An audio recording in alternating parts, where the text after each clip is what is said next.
Make it loud in here for my good friend, Adam Ray.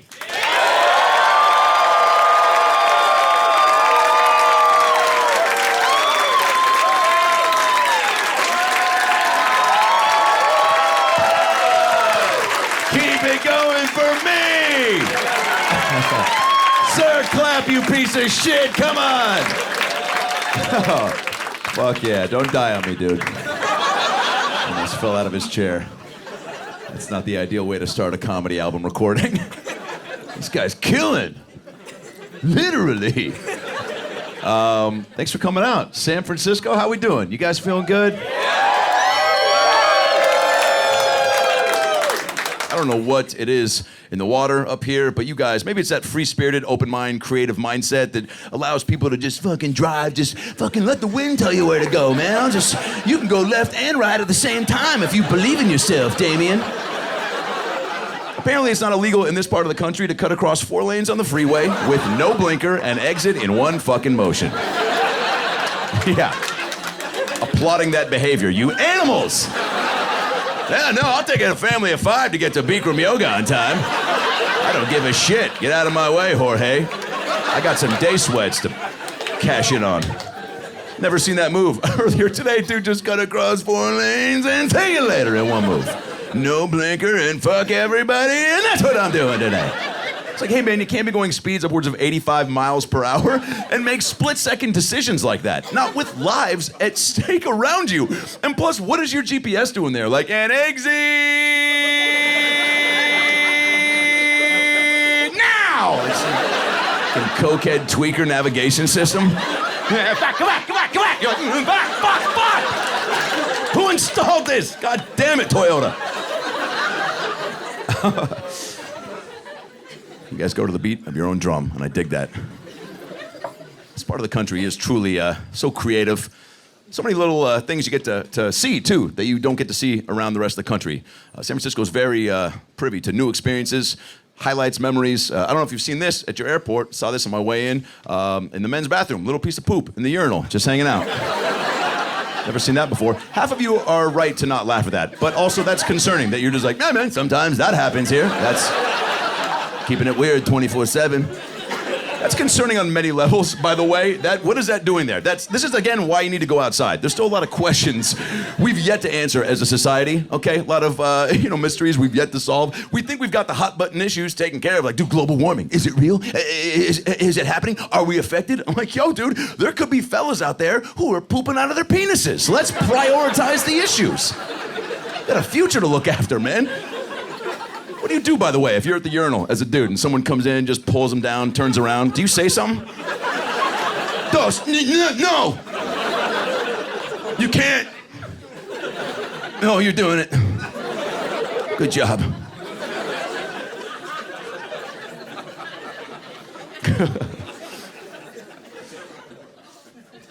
I was in Tampa, I got in an Uber, right out of the gate. The guy was just like, what's going on, man? You good? I was like, yeah, man, just got some shows tonight, appreciate the lift. He's like, oh, hell yeah, man, you going to the strip club? I was like, no, probably not. He goes, oh, shit, come on! I was like, all right, yeah, you know what, fuck it. You convinced me. That's a good argument, let's do it. I didn't actually look at it from that angle. That's a good, come on is a great point. He was real fired up about the strip club, so I had some follow-up questions, naturally. I was like, it seemed like you really love the strip club, huh? He's like, oh, dude, I fucking... dude, I fucking love... I was like, I don't know what that was, man. Was that a yes? Is that what you're trying to convey? He goes, dude, I fucking love the strip club, man. I fucking love the strip club, dog. I love it, man. I was like, what do you love about the strip club? And he looks at me verbatim and goes, oh, dude, I'll tell you, man. Come on, man. The titties, you know what I'm saying? Come on, dude. You know the pussy. Come on, man. And, of course, the booty. I was a little taken aback by his sheer honesty in the middle of a Tampa afternoon. But then I was like, fuck, if we were playing Stripper Family Feud, those would probably be the top 3 answers. He's not wrong, you know? Would have been weird if he was like, the food, the tunes, and the camaraderie. Those bitches are friends. It makes the dances better knowing that. I don't mind getting pimped out to local activities in a certain city. Right out up here, everyone's like, gotta go to Ghirardelli. Chocolate factory. You wanna see where chocolate was born? You know? Go to the Ghirardelli chocolate factory. Willy Wonka's jealous of this place. And I like that you guys are prideful about your landmarks. Some places I don't understand. I was in Phoenix, Arizona. Everyone was like, dude, you gotta go to the zoo, man. Have you been to the Phoenix Zoo? You gotta go, dude, you gotta go to the zoo while you're here, man. The Phoenix Zoo, that's what you do when you're here. You go to the zoo. And I was like, you have one? It's 140 degrees here all the time. What is that experience like for the animals? You just walk by, they're all like, help!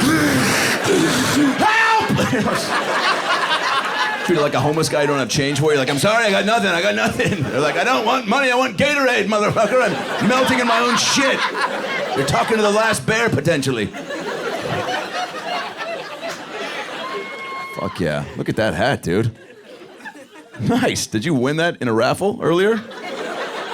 That is a cool-ass hat. And I'm obviously deflecting, you know what I'm saying? Like, anytime a dude, and you've got the vest to accompany the hat, are you always this, is this your normal getup for, or is it the Saturday special? Is that what we're getting? 7 days a week. Fuck yeah. You go vest and hat 7 days a week? What do you do for work? I don't know why I didn't ask that right out of the gate. Finance dreams and fix nightmares. You finance dreams and you fix nightmares. I'll take things robots say for 1,000, Alex.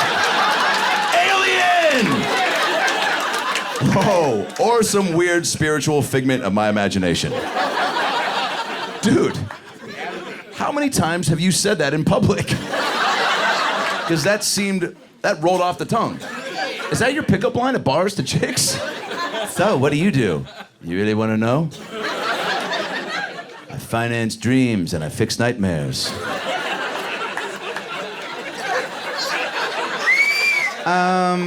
I think my friend needs me.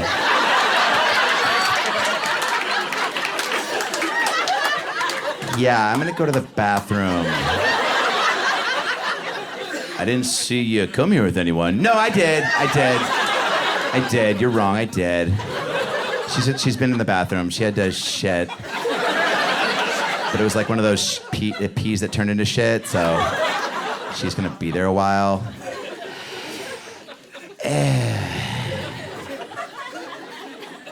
But wait, I want to finance your dreams.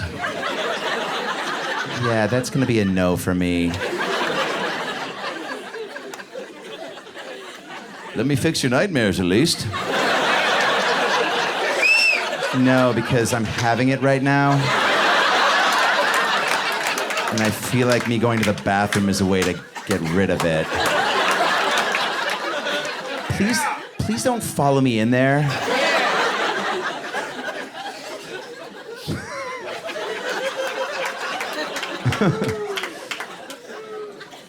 Try to meet gals, that's always tricky. Guys get in their own heads, right?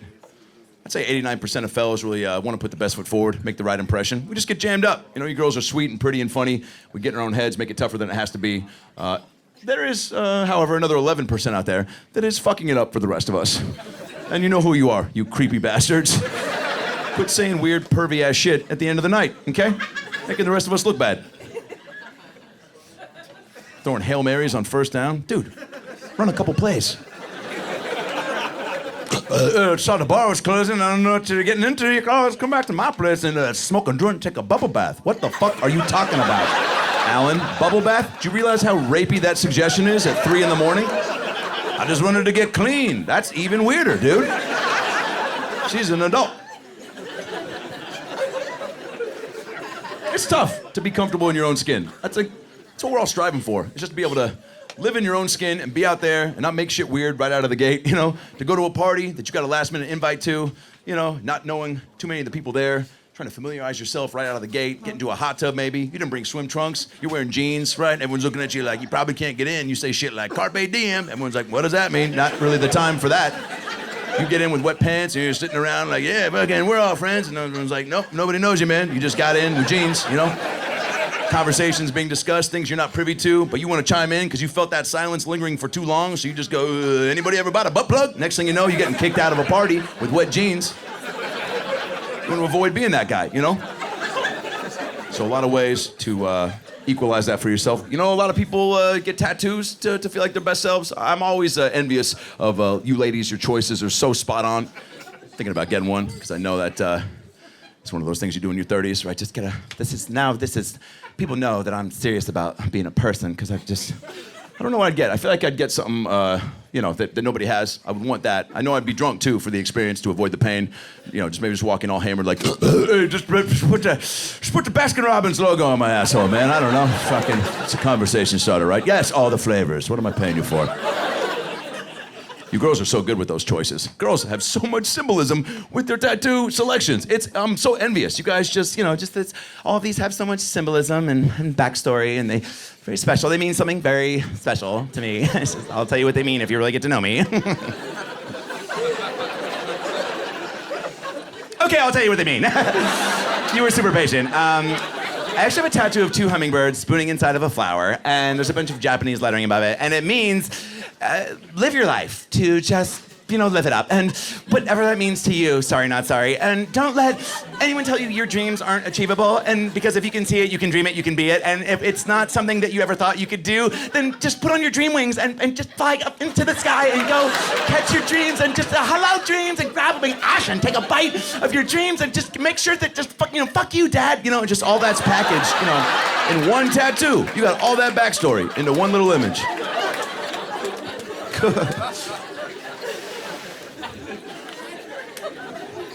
Always that moment too, right? We've all had that moment where you clean yourself up. You think that boozing is gonna be a piece of history for you, right?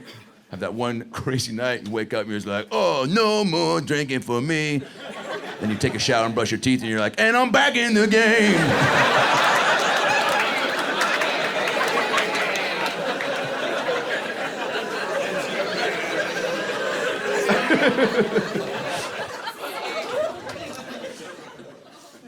Guys are a little more barbaric with our booze intake than you gals. We don't learn from our mistakes. We have no restraint. We power through despite whatever debaucherous results are produced. You know what I'm saying? Just like, oh, really? I hit one dude at the Wendy's drive-thru with my truck. One dude. And now I'm just supposed to stop drinking Pinot Grigio? It's like, yeah, that's exactly how that works, Kevin. You're not a wine guy, is what that means. And you mix it with ecstasy, dum-dum, so you're 0 for 2 tonight. Gotta read the room. Girls are way better. They have so much more restraint, just acknowledgement of just, I know what my body can handle. I can't drink everything anymore. That was the old me. That was the old Kimberly. It's a new year, it's a new me. I put that on Facebook. I don't know why you didn't like it, but fuck it, I'm still gonna do it. It's my journey. I have to. It's just some things I can't drink. I want to though, like whiskey. I wish I could. I wish I could. I really wish I could. I just trust myself on whiskey is what it is. I don't like who I am. I'm a different person. You can ask Siobhan. Remember Cabo and all that? Don't say anything, bitch. But she remembers what I fucking slut. It's just every drink has a specific behavior for me. That's why it's tough to gauge how I'm gonna respond in public. Like, tequila makes me horny. It does. I'm serious. One shot, I'm just like, I'll suck it anywhere.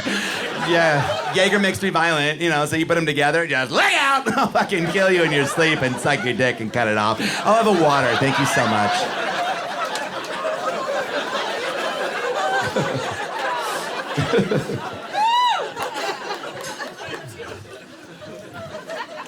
Conversations are way better, though. Girls get deep on a level guys can't understand, right? We're just so aggro. We're simple-minded, too. That's why we bro out and become friends so easily. Dude's got a solid amount of testosterone inside of him, but on the flip side, man, we're ready to meet that testosterone with some kind-hearted feelings, right? But every dude is looking at a dude as like an enemy and a friend in the same fucking moment. So it's just like we're just like, dude, I will fucking hit my dick on your face, but also like you can fucking take a picture of it. Like we just like. If you need a new screensaver, I'm there for you, dude. That's why we see guys at bars just fucking a shoulder bump, like, whoa, hey, what's up, man? You good? Yeah, dude, real good. What's going on with you? Not much, man. Just walking through the bar. Yeah, well, you hit my shoulder, dude. Oh, sorry, dude. It's fucking free country. Can't walk where I want. You know what I'm saying? I got 2 shoulders. I'm looking to fucking swivel them around town. Yeah, okay, dude. Well, it hurt, man. I had surgery last weekend. Oh, shit. From what? Softball, man. I play professionally. Oh, shit. In like a co-ed league or like just on the weekends, or is it just like for fun? Or no, it's for, I was trying to go pro for base. Oh shit, no, that's dope, dude. Yeah, no, I wanted to go pro, but fucking I was too short. I just fucking still wish I could. That's fucking. Do you like the Goo Goo Dolls, man? I got tickets tonight if you want to go. I would love that. You girls get deeper though, right? Just, oh my God, let's just talk about. You're much more cognizant too of like the group. Beth doesn't know everybody yet. She's new here, so we should get out of town, to get out of our comfort zones, go on an excursion, an expedition, right? Just go wine tasting, she's had a rough month. Like her ex-boyfriend didn't wish her happy birthday on Facebook. Her cat has like AIDS or HPV or the flu. It's sick, so I don't know, we should just get out, just learn about her. Just make sure she feels like one of us. Like, get to know her passions and her fears, right? Girls love talking about fears. What are you scared? You're never gonna hear a guy like, yo, Trevor! What are you afraid of, dog? Come on, dude, talk to me. My heart's open for business. You girls just get deep down and connect, I'm envious of that extra layer of commitment to the conversation, right? Just, oh God, Stacy, I'm so jealous. She has no fears. She's so brave. She has literally no fears. She has no ears either, but that's actually probably her fear, is like growing ears back, and having them burned off in a fire again. So, by the way, don't let her bring it up. Don't be like, hello, can you hear me? Like, let her say, I don't have any ears. Like, let her bring it up. It's... Right, you guys tensed up a little bit more than I would have liked on that joke. Is somebody here tonight without ears that decided to roll the dice and just watch me do comedy?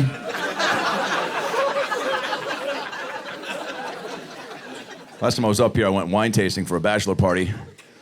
Yep, that was my response too when it was brought to the table. My buddy was like, dude, we're going wine tasting. I was like, fucking why? What happened to Vegas? We're dudes. It's an enjoyable experience. My one qualm about that scenario is the people who pour the wine, these sommeliers. I get that you love wine. You're eating, drinking, talking, breathing, sleeping wine 24/7. But hey, man, don't inundate us with so much information. Don't shower us with all these facts. You know what I'm saying? We're day drinking, It's 10 a.m. and I am fucked up, Bruce. I don't really care where the grape's birth canal is located. I showed up to your winery already drunk. What does that tell you about how much learning I'm trying to do on a Sunday morning? But you think that. You can't say that, because that's rude, and it's fun to pretend. It's fun to go along with their spiel, because they get so into it, and it's fun to yes and take what they say and spin it into your own bullshit, because then you walk out being like, I actually know a lot more about Chardonnay than I thought I did. And they get so into it. It's fun to pretend when there's like, if you guys really listen to your palate, you can actually hear the grape separate from the fruit. And I'm just like, yeah, no, I don't hear it. It's so much Bruce, but I can smell it. It's got a little Cinnamon Toast Crunch, a little Fraggle Rock, a little Applebee's. Is that the fruit of the loom? Is that a fucking nutsack in there? The balls are ripe this year. Vegas is where it's at for a bachelor party. I can only handle Vegas for 24, maybe 48 hours tops. Not willing to throw my life away financially, and you need to be if you're going to stay in Vegas for an extended period of time. A few games that I enjoy, roulette is the one I will never touch, and people always get in my way like, dude, you got to play roulette, man. What are you doing? Adam, dude, that's the game of chance, man. You never know what's going to happen when you play roulette, man. You never know what's going to happen when you play roulette, man. Do you know, man? You never know what. Do you know what's going to happen? You don't know. You don't. It's fucking roulette, dog. You don't know. I'm like, bullshit. I know exactly what's gonna go down. Here's anybody playing roulette ever. Ready? Black. Fuck! Like, that's pretty much every time. You're a failure in 2 seconds. Congratulations, Carl. Go tell your wife you can't pick colors properly, you piece of shit. That's an attractive quality in a man. Craps is fun. Craps, you can build some cash out of nowhere with a collective group of strangers and have that out of nowhere unexpected energy be built. And we can all use a little more of that right now with what's going on. Just to rally around some strangers and just look each other in the eye and be like, dude, we're on the same page. We're winning. We all want money. That's what we're here for. And the superstition level in craps is top notch. Because if you're saying some silly bullshit and you're winning, everyone jumps on board. A lot of people go with the standard, come on, grandma needs a new pair of blue jeans. But you can literally, I don't know why grandma always needs more blue jeans, but she does. Fucking get them for her if that's what she wants. She's about to die. Fucking hook her up with some Levi's, you know what I'm saying? But sometimes people go with, come on, anything you want. And people, if you're winning, again, come on, Santa needs a hand job and an Uber. Just saying whatever somebody jerk out Santa. This guy's hard. Sometimes people get a little too revealing with their info at craps. A little too honest, you know, a little too all the eggs in one basket. Just, you know, come on, you know, daddy needs a new minivan for a second family. You're like, holy shit, all right, well, that's definitely not the time to reveal that info, Dan. I love the fights in Vegas, the drunk public couple fights. If you're a couple and you get shit-faced and you start fighting, stay outside. It's free entertainment. Don't be selfish and go inside. No, stay outside for the rest of us to watch. That is the best programming. Money can't buy that. Vegas truly is the best backdrop because, you know, the ambiance, the lights, out past hours you're not accustomed to. Couples can't handle Vegas. A lot of them, when they go there for the first time, and Vegas rewards you, too. They recognize if you stay up late enough, they're just like, oh, shit, it's 4 a.m. and you're still awake? All right, here's Jeff and Diane from Iowa. They're hammered. Enjoy yourself, you know? They haven't been here before. It's about to get weird. Last time I was there, my buddy and I sat in the lobby of the New York Casino for a good 45 minutes, just watching this shit show. He's drunk, she's drunk, not making any sense, but they somehow understood the drunken babble that was being exchanged. You know, she's just like, you don't seem to step in the front of the dojo. This motherfucker, did you stop it again in the front of the dojo? And the dude looks at her, I swear to God, verbatim and goes, oh, is that, oh. I'm not even paraphrasing. That's what they were fucking saying to each other. It's their own secret language. And at the height of the fight, out of nowhere, the dude does a cartwheel in front of his chick. Just a grown adult male cartwheel. Shit escalated, this motherfucker cartwheels, and at the end of the cartwheel, with a lot of purpose and aggression, looks right at her and goes, boom! Yo, boom? Why are you so defensive, bro? Has she been questioning your cartwheeling abilities? No doubt that is a fight that's been brewing all day long. You know, started at the pool, now they're in the cab on the way to the club. She won't let it go. You were just such a fucking embarrassment at the pool today, Max. Every 15 minutes, like, ooh, look at me. I can whip in the neck. Yeah, well, I was trying to make your friends laugh, Carrie. I was trying to make your friends laugh. I thought that was funny. Yeah, well, it fucking wasn't. I'm no comedy, motherfucker, okay? And you know what? I didn't want to say anything, but you know what? This is my first time hanging out with Chelsea, and now she thinks she's fucking psycho. So now I have to deal with that on Monday. Thank you for that, you fucking piece of shit. But I didn't want to say it, but it's Vegas. You say what you feel, you speak from the fart, and I'm gonna tell you exactly what I think. I don't even think you could do a fucking cartwheel, Max.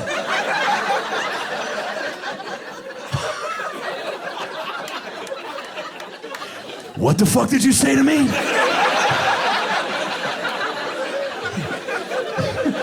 Gets out of the cab. No, is that really what you, is that really into the club? Is that,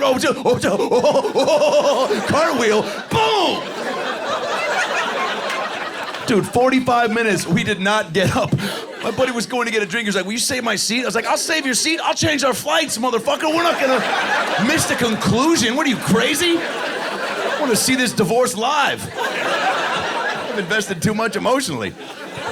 Might have to adopt a kid. Don't get violent when you fight. Couples make that mistake. Never ends well. Prime example, Florida. This couple got into it. Chick stabbed her boyfriend in the stomach during the argument because the dude farted on her head. You should be laughing way harder. That is the funniest shit I've heard in my entire life. Google fart stab Florida tonight if you don't believe me. 6 pages of entertaining bedtime reading material. That is a power move by that dude. Yo, let's be clear about one thing, San Francisco. You get farted on during a fight, hey, guess what? You lose that fight. That's a TKO in the first round, baby. God didn't put us on this earth with the proper wherewithal to know how to recover from a fucking head fart. That's a new age shit. That's why she panicked and got violent. She'd never seen that before. Just... This dude's been farting on chicks for years, obviously. You don't improvise that move out of nowhere.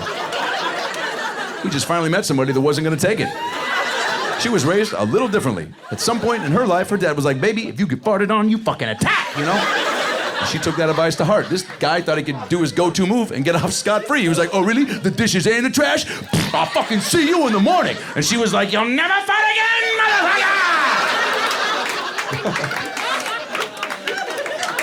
motherfucker! Talk it out. Save your farts.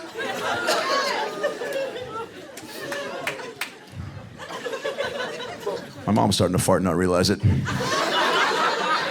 God damn it. Almost 70 years old. No butt control.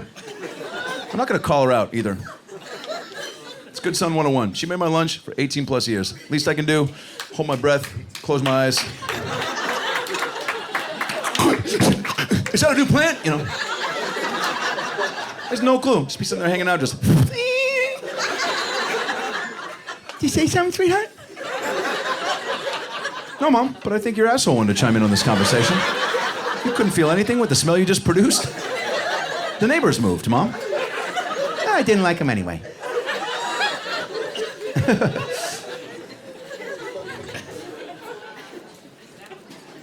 What's that? That one died? Yeah. Now, what about that moment felt like you needed to say that?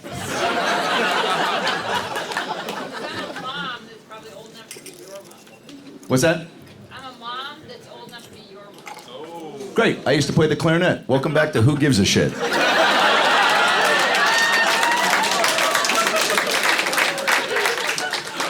Yeah.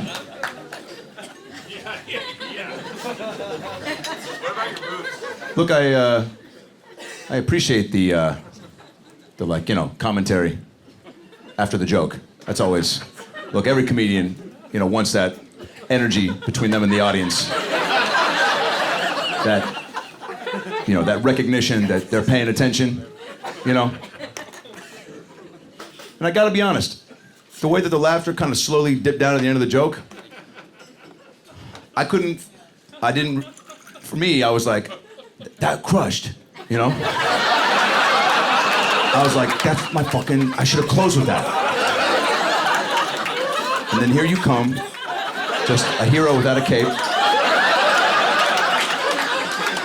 Waiting for your moment, dead silent.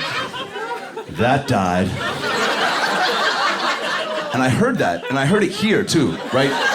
In my comedy heart. And I was like, God, that did die. Why was I so in denial? And then it turns out that you also have, you're a mom. And so, and you're like, I have a mom that's old enough to, you're a mom. Yeah, you said something. I remember being real angry at that moment. So it's a little muddy for me exactly what was. There's a handful of things tonight that would have made me, as an audience member, go, I try to be on my best behavior, you know? It's Saturday. I'm sitting up in the balcony, right? Considered VIP. They said, like, this Adam's recording an album, right? And I think what's cool about you, but also fucked up, is that you heard he's doing an album and you were like, oh, hell yeah, another opportunity to crush somebody's dreams.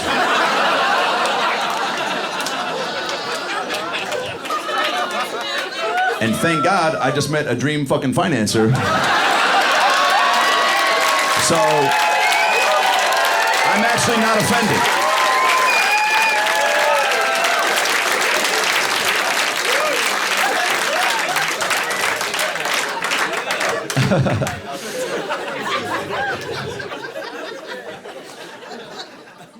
My mom's on Facebook a little bit too much. Any other chronic Mommenters out there? Yeah, keep doing what you're doing.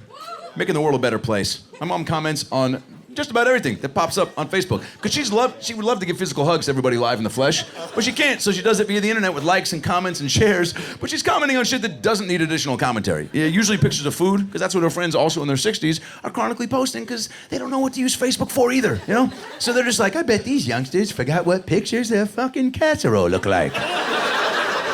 Noodle salad Monday through Friday from Barb and Kathy Shivitz, and my mom comments on every photo. She's consistent, I'll give her that. A picture will just pop up. She's like, yum! Yeah, okay, you can probably just think that, Mom. You don't have to put that down on the keyboard, you know? Internalize that emotion. Sometimes she just says what the food is. Lasagna! It's not a fucking game show, Mom. You don't have to guess the food picture. People know what that is. And somebody likes her comment, she comments below the like, I don't know you like lasagna, Debbie, we should make it together. I'm sitting there high as balls chiming in. Let me know when you make it. I'll fly up. I'm fucked up. I am at the airport awaiting your lasagna call.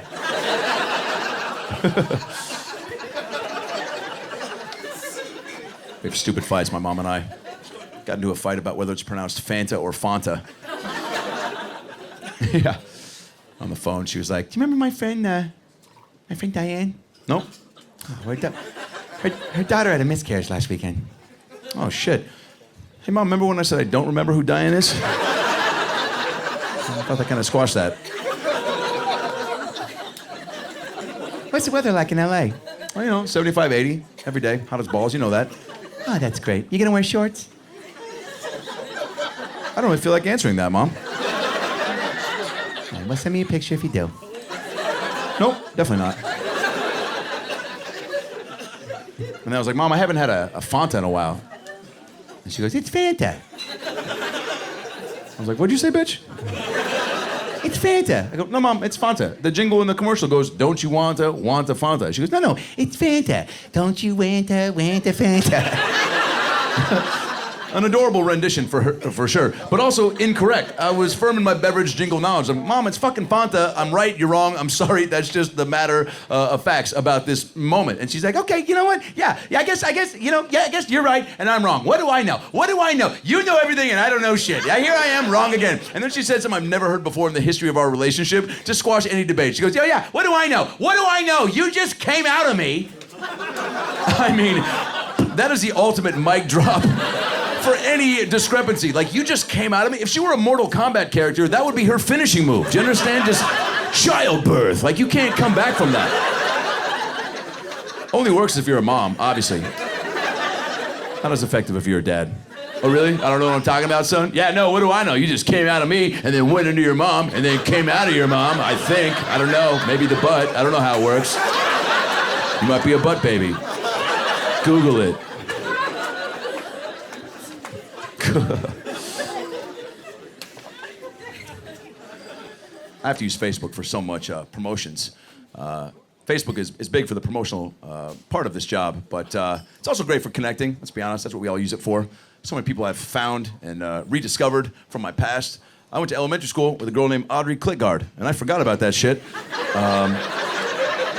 Yeah, Klitgard. What a home run day that was. I was just like, and I got to have that again, you know? I got to go take a trip down Klitgard Lane for a minute, you know, and remember a better time when the economy was strong and Audrey Klitgard. How does that happen, by the way? Were the options limited at Ellis Island that day? All right, sir, you can either have Dick Sponge, Ass Tickler, or Klitgard.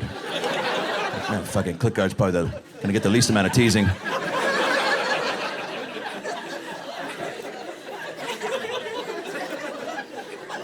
Found out one of my friends got divorced on Facebook. That was a new one. Usually Facebook is a place to celebrate the highs. Like, this is all the great stuff. It's the life. Just look at how great things are. But now it's like, man, this is happening too. I want everyone to see it. And I love that. I love taking ownership of moments like this and turning them into celebratory experiences. And she did. It was a picture of her and about 15 of her girlfriends in front of a barn with balloons spelling out the words divorced as fuck, right?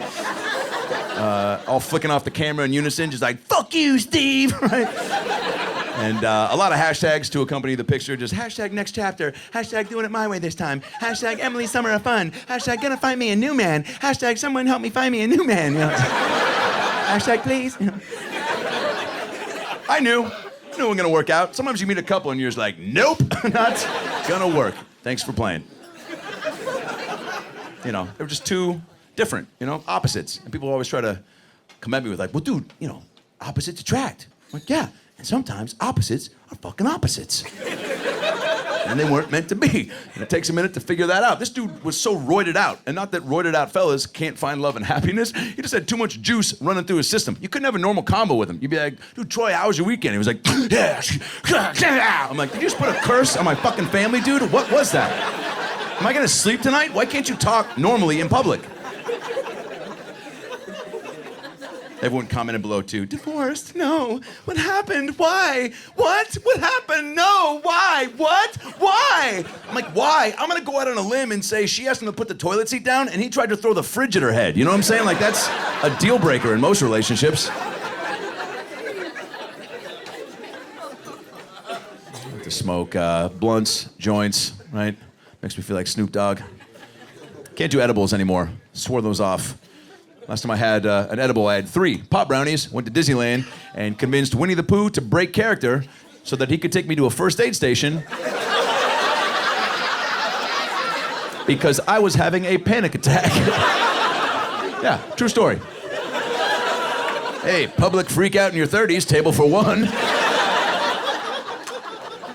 I can only imagine what it looked like to ongoing children. First time at Disneyland, just seeing a grown man flexing on poo in broad daylight. Like, you gotta help me, man, my heart's gonna pop out of my fucking chest. I was losing my mind. I was terrified on many levels. And then I started getting flooded with all these flashbacks, because then I remembered, oh shit, my folks took my sister and I to Disneyland when we were 6 for like a Save the Marriage trip, right? And yeah, spoiler alert, didn't work. And but I remembered getting lost that day at 6 and getting the sweet help from Winnie the Pooh again, who I'm now facing down with 30 years later. So I'm just like, dude, Pooh, you helped me 30 years ago, now you're gonna bail on me when I'm having a fucking heart attack? And this motherfucker in the suit, which I know was not a real guy, because I played Wolverine at Universal Studios. So I'm like, which shouldn't be the only reason you know that somebody's not the real Winnie the Pooh. I used to play a character too. I know you're probably Kevin from Detroit in there, But I was like, dude, break the fourth wall. I need some fucking help. And this guy would not break the character code of conduct. He looked right at me and was like, I don't know what to tell you. That's Christopher Robin,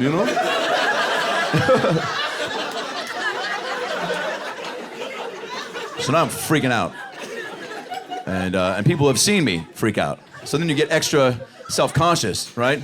Pooh walks away, and then you have to just like stand there by yourself, like, yeah, I'm fine, People are like, you cool? You're like, are you cool? Then I had to break away and get indoors. So I went to Splash Mountain. Not before I was reunited with my buddy who I went to the park with. We had gotten separated, right? So I was lost for a second time, again, freaking out with just Pooh to come to my rescue. He fucking failed on that mission. Then I see my buddy. It was like we were, like remember at the end of Titanic when people were like saw each other, like, I thought you drowned. Like that's how it was. When I saw him, I was like, I thought you were dead. He's like, where the fuck were you? I was like, I fucking got a pizza and then I found Pooh and I'm free. I had a heart attack in front of a kid. It's a long story, And then we got on Splash Mountain and we started to chill out for a little bit because there's some tranquil moments. You sit around, you just get in a log, you just kind of coast down the river, right? Zippity-doo down, zippity-yay. Right, we start singing along. We're like, we're fucking baked. Thank God we didn't die today, And then panic started to resettle in when all these robotic animals started popping out of nowhere every 12 to 16 seconds. Hey, Walt, too many animatronics. It's my one piece of feedback. Just all these animals just me, maybe I'm real. Right, just staring at you way too long into your soul. I knew we were too big because at the top of Splash Mountain was an owl, and he looks right at my buddy and I and goes, me, whoo! And my buddy starts nudging me. He's like, dude, Adam, that owl just called you a Jew. We gotta get out of here. This place is haunted, man. How do you know? That was cool. I'll give you that. Because, man, I've had some insane nightmares. I still fuck with NyQuil. I don't know why. Probably because the slogan, commercial, they make it seem so carefree. The nighttime sniffling, sneezing, coughing, stuffy head fever so you can rest medicine. You're like, oh, that sounds great. I'd love to rest. And NyQuil's like, yeah, you can definitely rest after you hallucinate for 45 minutes. Get ready to see your dead grandpa on a seesaw in France. NyQuil.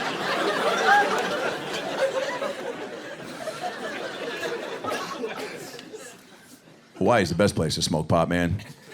Hawaii exudes the vibes of pot just 24/7. Look at any beach bar, blasting out the tunes of Jack Johnson. I don't know if Jack Johnson is like the state bird in fucking Hawaii, but they respect his tunes so. Every beach bar, just, and you're not paying attention to the lyrics that JJ is stringing together. And you should, because he is brilliant at just rapping together these lyrics that have no business being partnered together. But, you're tapping your toe to all of his melodies. So you never give an ounce of doubt to what he's singing about. He's just like, I got the beach, pancakes at my feet. I watch the waves all day as they crash on the street. All right, well, that is catchy, but that's a tsunami that you're singing about, Jack. So maybe a little more concern in your voice. Children are drowning in front of you while you're harmonizing to yourself. I do like to watch TV when I'm a little stoned. Obviously, it's the best time to do it. I'm partial to Chop Jr. If you like child abuse and food, that is the show for you. God damn, the verbal critique that these adults have the audacity to throw at these children. 11, 12, they can't even tie their shoes or do cursive, yet they're taking in all this fucking, just absorbing all this fucking emotional wear and tear. And they don't know. They don't know how to stick up for themselves. Just like, I tried really hard, and I think it was pretty good. My mom said she liked it. The judge is like, yeah, well, Caleb, I found your lemon bolognese to be weak, like your kickball skills. And yeah, that's fair. I always get picked last. You're right. Stephanie, your tuna tartare was flat, like your chest. Yeah. I mean, I'm 10, so I'll get 10 next time. You're right.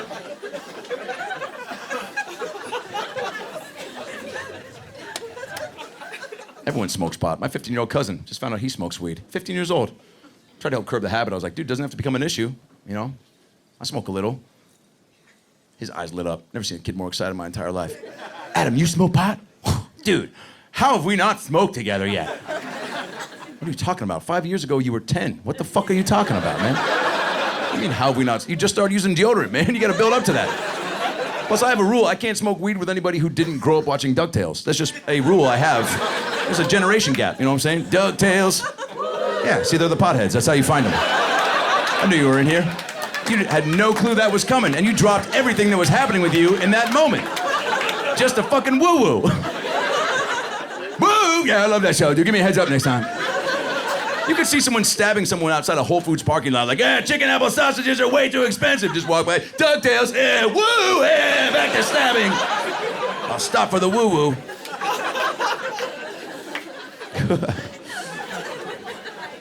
I'm an impulse buyer, though, you know? I see the slogan just like, this'll help, and I'm like, I want it, you know? I bought a MyPillow. Just, again, impulse buyer. I got turned on from the whole commercial. If you don't know the MyPillow story, by the way, fascinating. Mike Lindell, former crackhead, okay? Used to sleep on feet under freeways, cleaned himself up, made the MyPillow, boom, billionaire. Inspiring story. Tugs at the heartstrings. Makes you want to be a part of that situation. And again, the commercial does its job, overhypes the product, makes you feel like you're not living properly without it. Just some guy on the sidewalk, you know, no pillow, just trying to get comfy on the street, just fucking, you know, having a tough time getting those restful Z's. He's like, it's just not that soft. Like, yeah, it's a curb, dum-dum. Go inside, you know? What the fuck are you doing? And then they cut to Lindell. He's like, that's why you need a fucking MyPillow. You know, and he's just muppeting out hardcore on TV. He's dealing with some crack after effects. Like, get your fucking pillow, right? And I did, you know? And it's the worst fucking thing I've ever slept on. Obviously. I should have known that going in. Who takes relaxation tips from a fucking crackhead? This guy used to think the alphabet started with... That's not a guy you listen to for sleeping advice.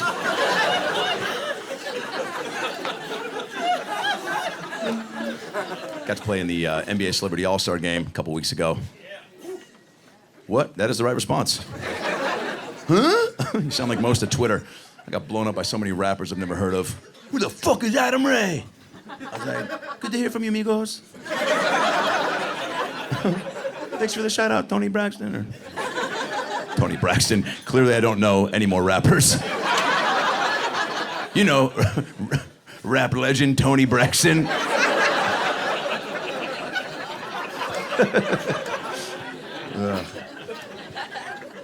I want to be in the NBA. Sir, what do you do right now?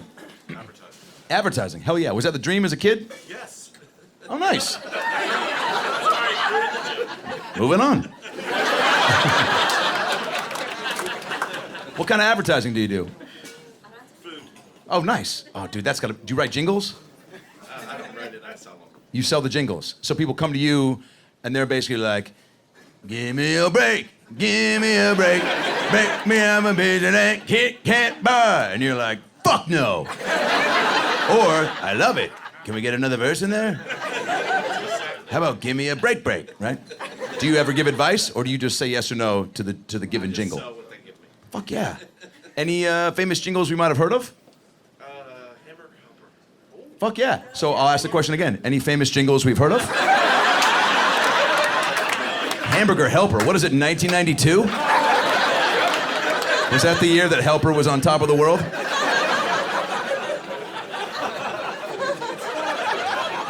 What is the Hamburger Helper slogan? Refresh our memories. When you need a helping hand. When you need a helping hand. Walked right into that shit. Why are they always so sexual? Or maybe I'm just a dude, and my brain just goes to sex. Helping hand, oh, like a second, like a hand that fucking touch your wiener. Like a wiener hand. I remember Corn Nuts had a real, Corn Nuts was like, isn't it like bust a nut, bust a nut? Come on everybody and bust a nut. I know I'm not too far off. I will Google that.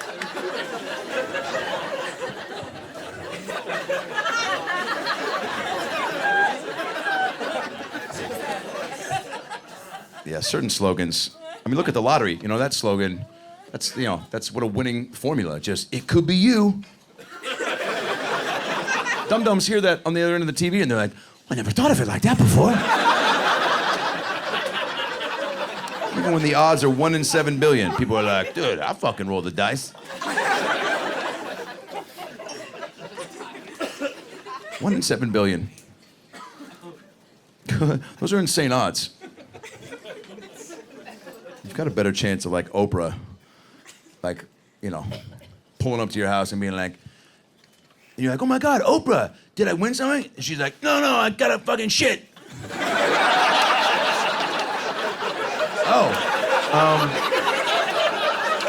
I guess, yeah, come in, I guess, wow. This is not how it usually plays out on TV, but, yeah, no, just don't use the first one, it's broken. Oh shit, Oprah, it's broken. She's in there. Corn Nuts jingle. Here it is, bust a nut. Ready?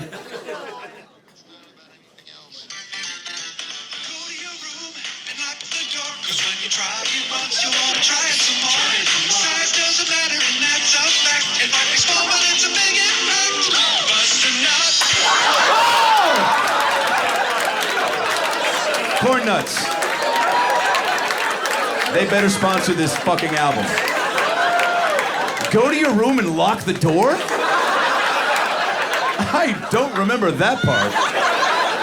Don't tell your mom. Hide the porns. Ask your stepdad for some cash. Don't let your sister see that video of you letting the dog lick your butt. Bust a nut. Good God. What? I would be so starstruck if you were like, that's actually my song. 15 hours in the studio coming up with that. Yeah, I wanted to be in the NBA when I was a kid. My mom actually squashed that dream at 9. She's like, Adam, the NBA, but sweetheart, but there are no Jews in the NBA. Good luck with that, you dum-dum. Happy birthday, go to bed. Just a power slam of honesty at 9. I ain't even at double digits, already putting a kibosh on the fantasy, which seemed fucked up from my perspective. And then I grow up and become an adult, and I'm like, oh, she was right. There are no Jews in the NBA. Bummer, but the harsh reality of the situation. You've never turned on any NBA game and seen Kevin Durant leafing through a Torah at halftime. No sweaty yarmulkes are flopping onto the court. No commentator during any NBA game has ever been like, Rosenbaum for 3! What a shot. Weinstein at the line for 2 free throws. You know how he loves those. He really take his time with this shot. He doesn't have to pay for it. I was good too, man. I probably peaked in the 6th grade. I had excellent court vision, a sweet jumper. I was a little fatty though. I was a little fat fuck. But I was quick fat, Quick fat is a term that I came up with that basically explains why every 10, 20, 45 years there comes along a fat kid that just, defies the laws of gravity. I was just as swift as all the skinny kids. I just smelled like Pop-Tarts and mac and cheese when I sweat, My coach was like, you're the most delicious defender of all time. He called me Krispy Kreme Abdul-Jabbar. That's not a healthy nickname. Here's a problem. The NBA is my favorite sport, though. Man, they got so much extra stimulation. They recognize you need more than just the game in front of you to keep you entertained. Kiss cam, that's one of the greatest forms of free entertainment this country has ever come up with. Are you kidding me? There's something for everybody. They span the gamut. Every age range is covered. They'll start off slow with a couple in their 80s or 90s, and as soon as they put them up on the Jumbotron, everyone just, applauds, just like, holy shit, how did you, get outside, And Right, and then the old gal's like, give me a smooch, and he's like, who are you? Like, and then they'll cut to a couple, prepubescent, 7th, 8th grade, and this little too cool for school punk-ass kid isn't ready to show publicly the amount of affection he's got for the girl he brought, right? So he's just like, right? Yeah, real inappropriate. Then they'll cut away to a couple that has no business kissing whatsoever. And that's my favorite. Usually like a brother-sister combination. Yeah, and they can't defend themselves because they're muted on the Jumbotron. So they're just like, oh, no, we're related. We can't do this. And the whole stadium's like, we don't give a shit. We paid for this incest. Act like you grew up together. I like to sing the national anthem at an NBA game. That's on the bucket list for sure. And once Fergie did it, I was like, I think I could fucking do it. That is pretty much how I would do it. You know what I'm saying? Just make a bold choice. Just people gotta stop putting spins on things that don't need adjusting. You know what I'm saying? Nobody was out there like, you know what we could use from Fergie? A new national anthem. That version would have been acceptable if they were like, please welcome to sing the national anthem, Popeye. You know, then I would have been like, yeah, I knew this guy was working on something special. That's why we haven't seen him for a couple beats. She was 2 verses away from being like, and eating a can of spinach in front of America. Just sort of put spinach back on the map. You gotta get somebody reliable, man. Some true rock star. Lionel Richie comes to mind. That's my karaoke go-to. That guy did no wrong. Look at any video of Lionel's from the 80s. He pushed the envelope because, he backed up the hype that people built around him. And if you were that cool, man, you could really do no wrong. Your behavior was not questioned. Look at any video. Look at the video for Hello tonight on YouTube. Just, hello, is it me you're looking for? You know what he's doing in that video while he's singing? Chasing a blind woman around. What the fuck? That is the epitome of narcissism. Do you understand? She's blind. She doesn't know what the fuck's going on. And Lionel's just like, is it me you're looking for? It's like, yo, dude, probably not. Hate to burst your bubble. She just paid for soup with a napkin. You think love is at the top of her list? She's looking for a door handle to get some stability, man. Cut her some slack.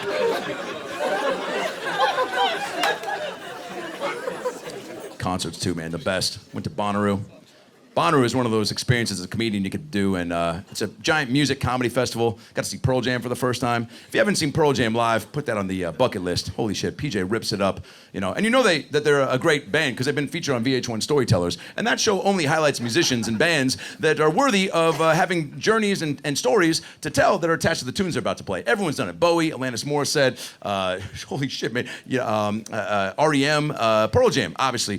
Taylor Swift did an episode, was the last one, the youngest, right? When she was like 22. It's like she's 22. She hasn't lived a full life worthy of experiences worth connecting over, but God bless her, she's up there powering through like, this next song is about, okay, so you guys know that guy you had a crush on in high school, right? We're all thinking of him right now, like Devin or Brevin or Steven, like the weird new kid.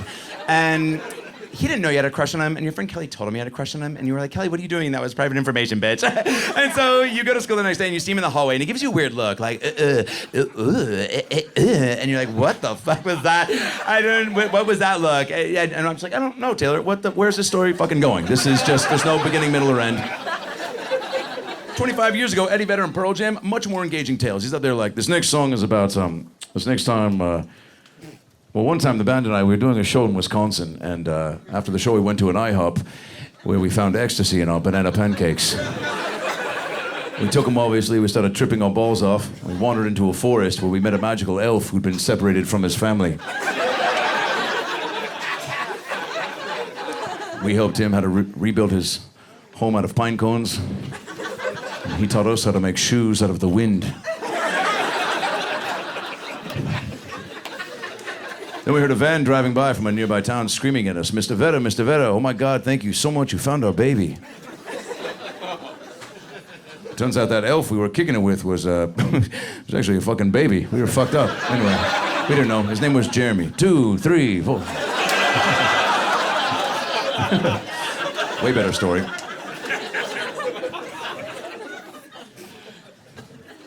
Just gotta read the room, A lot of us fail to read the room, not know what to say, or you don't say what you should say at the right time, or you don't act the way you should.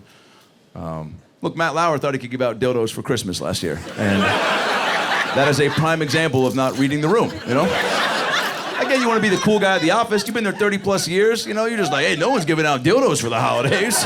Yeah, Yeah, there's a reason for that, dude. Now you're on the front page. So that plan clearly backfired, you know? And look, give out dildos. I got no problem with that. No harm, no foul. Just leave them outside of the door and then disappear. Just be like, hey, who's the cool guy giving out dildos this year? And just, I hope we figure it out. Seems like a fun guy to be around. It's gotta be inconspicuous with your dildo drop-off, Secret Santa, that shit. He added notes. That's what made it weird. Got too specific. He was like, happy holidays. I hope it fits. Matt. It's like, dude, you can't write that.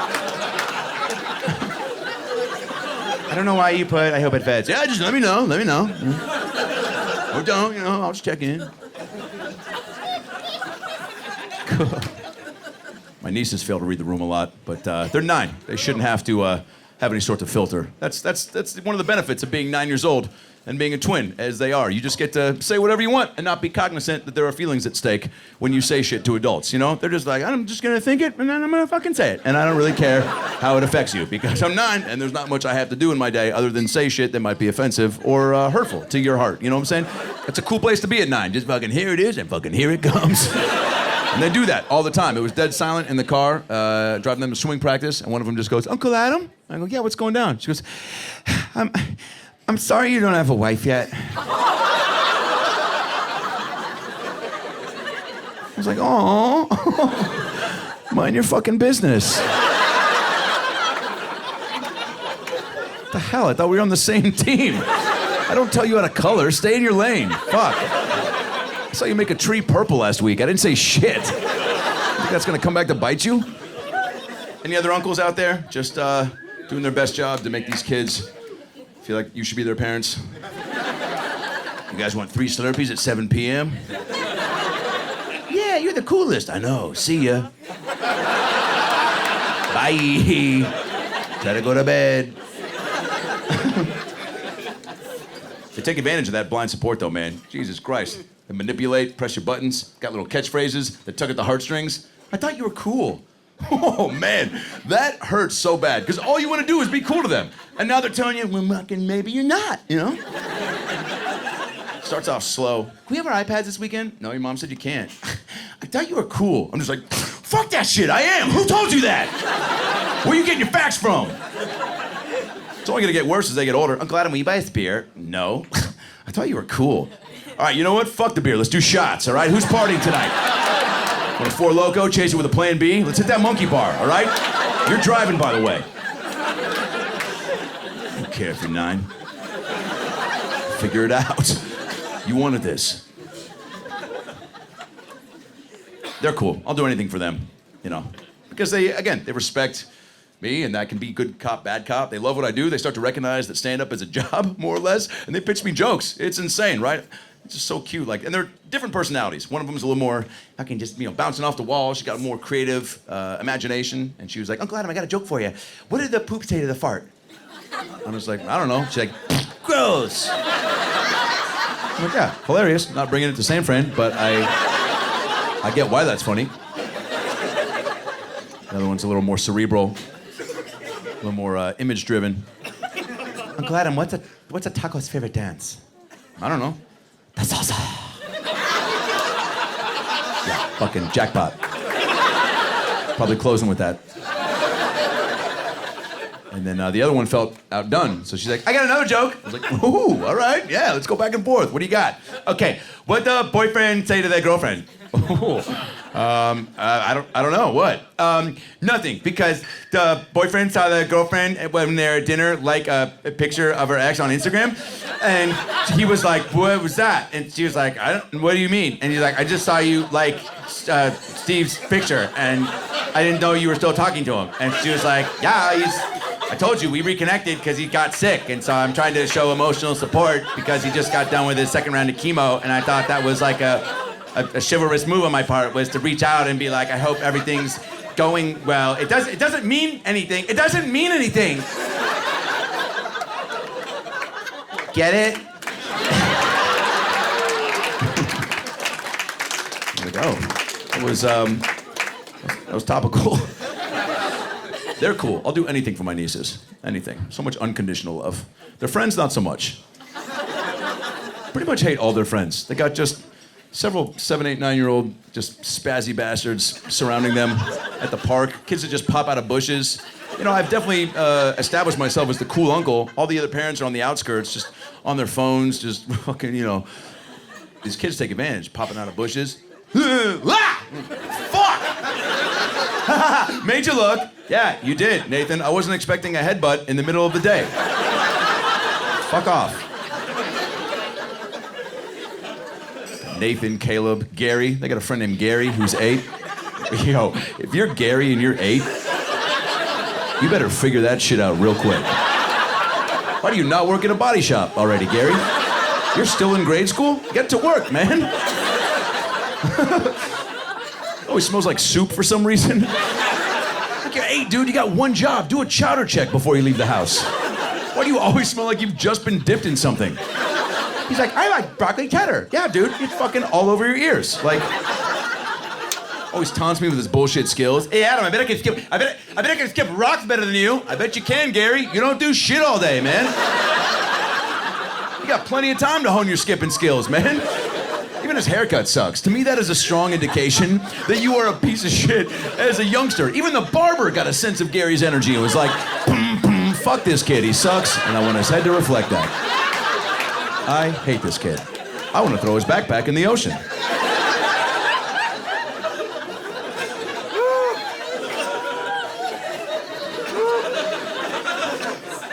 Got a midget best friend. It's pretty close to having a kid. Fuck yeah. Brad Williams, great comedian.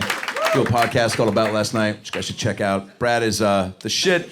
Definitely a cool addition to my friendship circle, having an LP in there. If you don't have a midget best friend in your life, definitely pick one up for the holiday season next year. It's street cred. People don't fuck with you. Don't steal one. That's, you know, illegal and 7 years bad luck.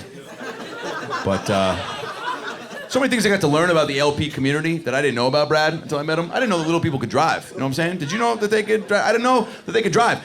2 months into hanging out, Brad and I are leaving a comedy club. He's like, hey man, you want to ride? I was like, on your dragon? What the fuck? What? What? It's not going to be a car.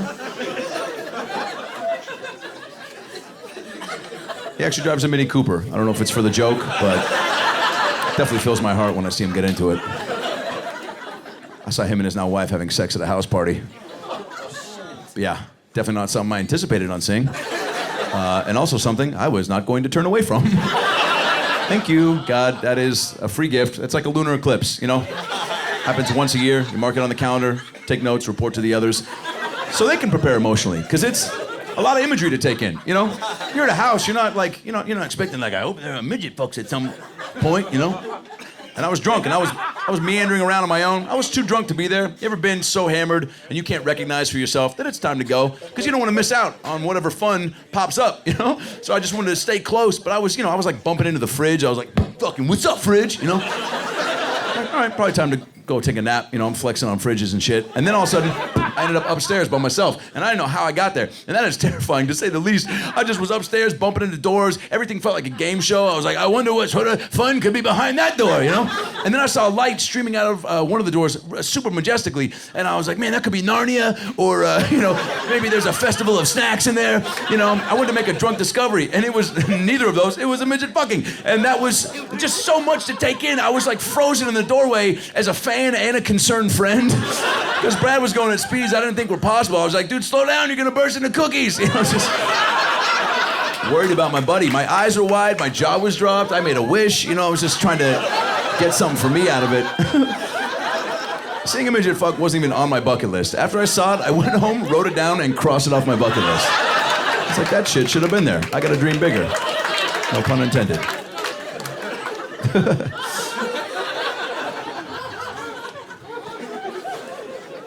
I'm gonna leave you with one thing before we take this party up a notch. Again, perspective. If you got a job you hate, or you got some friends in your circle you're not keen on, learn from it, okay? That's how you're gonna become your best self and take it outside to be around the rest of us, which is what we all should be striving for. I had jobs that I fucking despised. My first job was bagging groceries at Albertsons. Hated that shit, got sucked in. The slogan, very catchy, Albertsons, it's your store. I was like, oh, hell yeah, then I'm gonna steal beer, you know?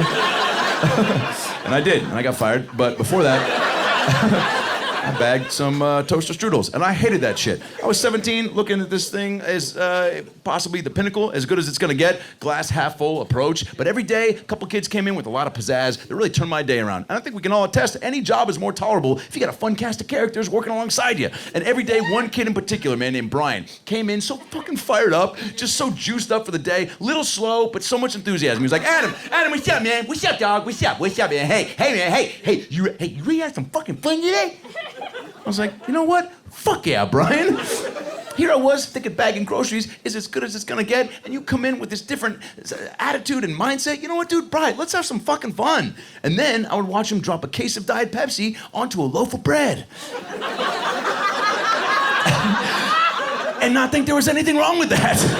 God bless him, just boom, have a good day. And then you get to watch the customer not say shit. That was the best part of that equation. You know, just, thanks for not fucking up the Pepsi, God damn it. And Brian would check in with me like I had something to do with it. You taught me everything I know. I was like, fuck that, dude, that was your call, man. I know it's the other way around. Pepsi then bread, motherfucker. We learned that on day one. Have a good day. But Brian logged a lot of hours, and I knew there was room for error, and I'll never forget it. Holiday season, Seattle, Washington, 1998 rolls around. A lot of customers coming through, a lot of items to assess and organize. Brian dropped 3 jars of pickles consecutively. I think the chaos and the holidays got to him, and he panicked, man. You don't know the true impact or magnitude, by the way, pickles have hitting the floor one after the other provides until you see and hear that shit live. It is just as intense as you imagine. Just pickles, fucking Brian fucked up, right? Record scratch moment. Everyone in the store was like, "Good." I even heard a guy 3 aisles down go, "That's the most pickles I've ever seen!" Everyone's losing their fucking mind. Customer, justifiably, couldn't keep it together. Was like, dude, come on, man, are you serious? Are you even paying attention? What are you, fucking retarded? Oh yeah, hadn't seen Brian's face yet. It was deep down in that bag trying to organize shit properly. So Brian hears it and does this slow, dramatic movie look up. He's like, what'd you say? Customer was like, oh shit, what are the odds?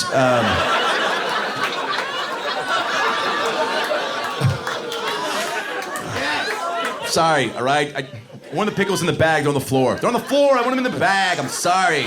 Just being a dick about it. And here's why I love Brian. He had so much integrity, really stuck up for himself, put his foot down, but didn't want to make the customer or the moment more awkward or uncomfortable than it had to be. Looked right at the dude verbatim. I'll never forget it. Goes, it's okay, man, it's all right. People get angry, but just so you know, I'm not retarded. I'm a human being and I made a mistake. Right, sweetest shit ever. I still get choked up thinking about that soundbite. As soon as he said it, I heard the More You Know music playing in my head. Just, right? But I heard it in Brian's voice, so it was like, yeah, it's more fun to hear it that way. And fuck you if you're not laughing. He can sing too.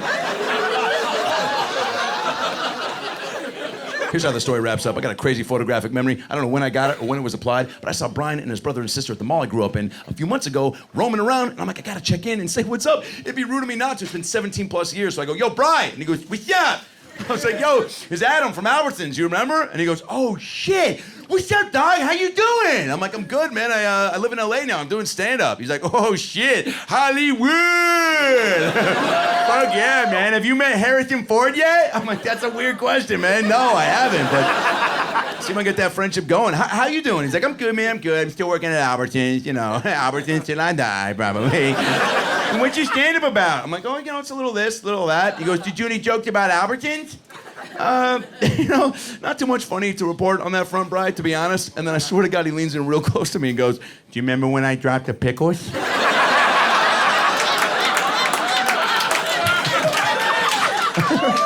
like, fuck yeah, man. I think about that every day of my life. And I can't make this up. He goes, I did that shit on purpose. Whoa. Of course you did. It looked too premeditated, you know what I'm saying? There was a motive involved for sure. As soon as he said that, I tried to replay it in my head. I was like, was there a moment I missed out on that could have led me to see this was about to happen? Like, was Brian trying to check in? Like, you know, shit's about to go down. Grab all your favorite pickles. I'm dropping them all, baby. So I go, Brian, why'd you do that, man? Because I still talk to him.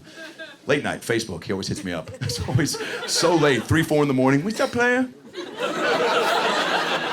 Followed by a Will Smith inspirational video. You gotta watch this shit, dog. It's powerful.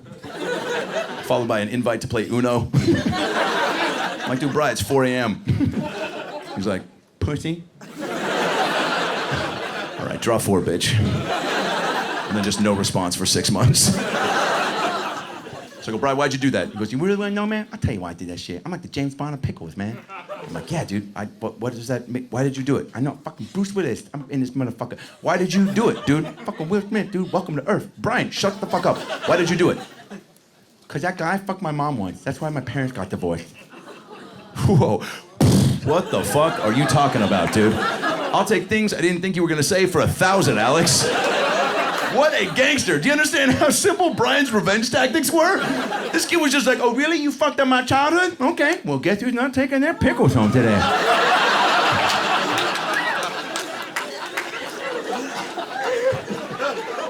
You guys ready to take the show up a notch? You guys having a good time so far? I know you can do better than that. Make it loud for a special guest from Netflix and Showtime, Avery Pearson!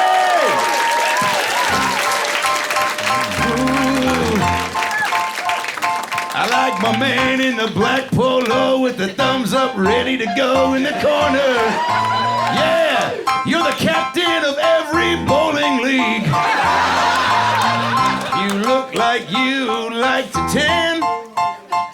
Is that true, my man? Or do you just have high blood pressure? Which one is it? Can you tell me which one is it? Can you tell us real quick? Which one is it? Which one is it? Which one is it? He just goes, okay.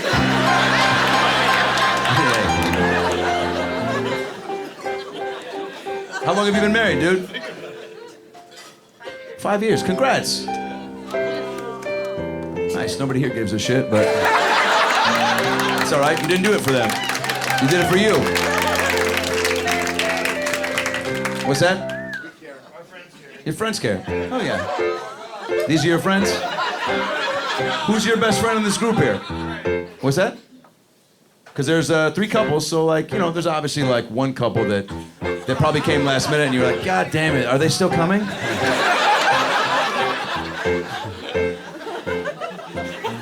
Which couple is it? What's your best friend? Who's your best friend? I'd love to figure it out. Which Who's your couple best is it? friend? And who's in second place? How about my man on the end here in the hat and the glasses? What's your name, dude? Mike. Mike? Mark? Oh, it's Mark. Mark.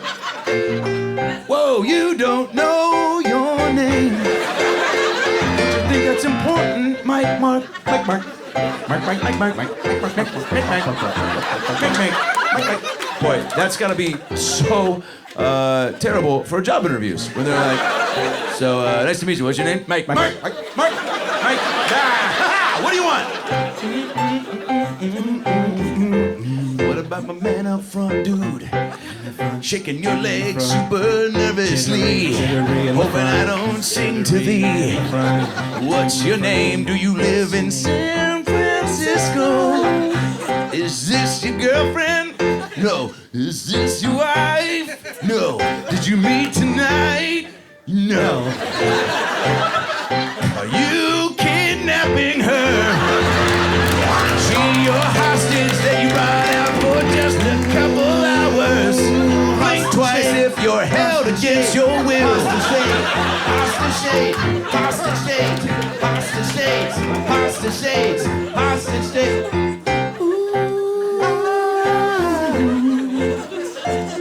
A man a couple rows back, sitting like A.C. Slater.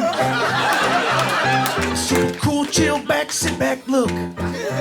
I like your mojo, dude.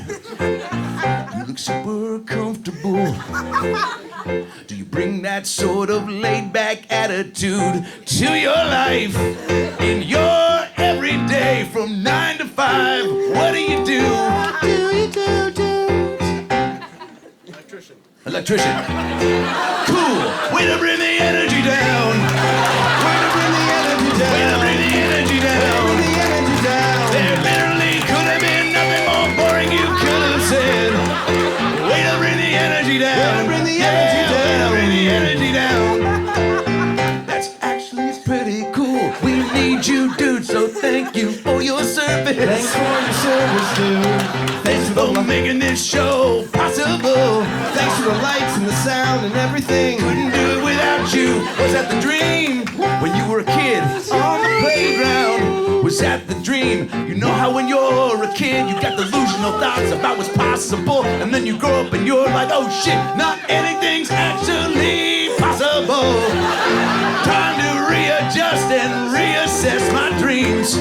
What was your dream? What did you want to do before you became an electrician? Did you want to be an athlete? Did you want to compete in a mathlete? Did you want to go to the moon? Did you want to drink with a spoon and be the first guy to drink with a spoon?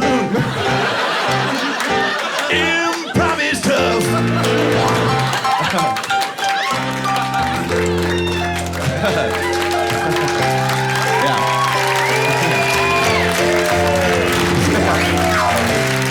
So, real quick before we wrap it up, and I hope you wrap it up with whoever this is.